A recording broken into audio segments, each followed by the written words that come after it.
পাইলে তো আর কিচ্ছু লাগে না। কি বলেন? যদি চারটা জিনিস পায় যুবক, তো মনে করে যে 7 উপমহাদেশের মালিক হয়ে গেছে। চারটা জিনিস বোঝেন কি কি? একটা হলো যদি হাতে যদি একটা অ্যান্ড্রয়েড ফোন থাকে, দ্বিতীয় নাম্বার যদি একটা ঘোড়া থাকে। ঘোড়া বোঝেন? আগের ঘোড়ায় ঘাস খাইতো, এখনের ঘোড়ায় পেট্রোল খায়। কি বলে? আগের ঘোড়ায় ঘাস খাইতো, এখনের ঘোড়ায় পেট্রোল খায়।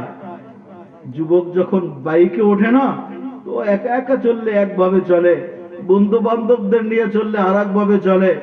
যদি বাইকে ওঠে তো আর ভাব অন্যরকম হয়।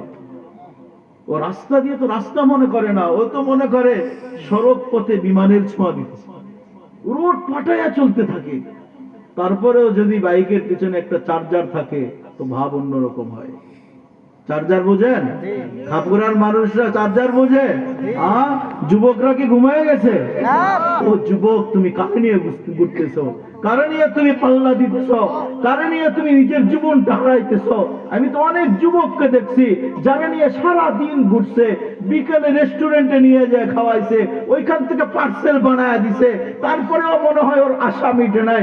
যদি পারতো নিজের কলিজা ভুনা বানায় হাতে দিয়া দিত, তারপরেও হয় নাই। বাসায় যখন নামায় দিছে, মেসেজ একটা পাঠায় দিছে, আই হেট ইউ, আজকে থেকে ব্রেকআপ। ঠিক না? হয় না?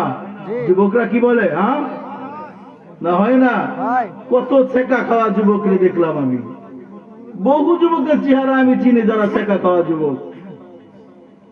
20 জনের ওয়াদা দিছে, আই ডট ডট ইউ লেখা পাঠায় দিছে, কিন্তু একজনের জন্য ফুল নিয়ে দাঁড়ায় আছে, বাকি 19 জনই ছেকা দিয়ে দিছে। এরকম বহু ছেকা খাওয়া যুবক দেখছি। আমার মনে হয় যদি সামাজিকতার ভয় না থাকতো, তাহলে ওই যুবকরা, ছেকা খাওয়া যুবকরা সব মিছিল মিছিল আন্দোলন বাহির করত, স্লোগান দিত, ছেকা খাইছে আমার ভাই, অমুকের রক্ষা নাই, আমরা এর বিচার চাই। ও পারে না তো পারে না, শুধু সামাজিকতার ভয়ে পারে না। যুবক, কার পিছনে দৌড়াইতেছ?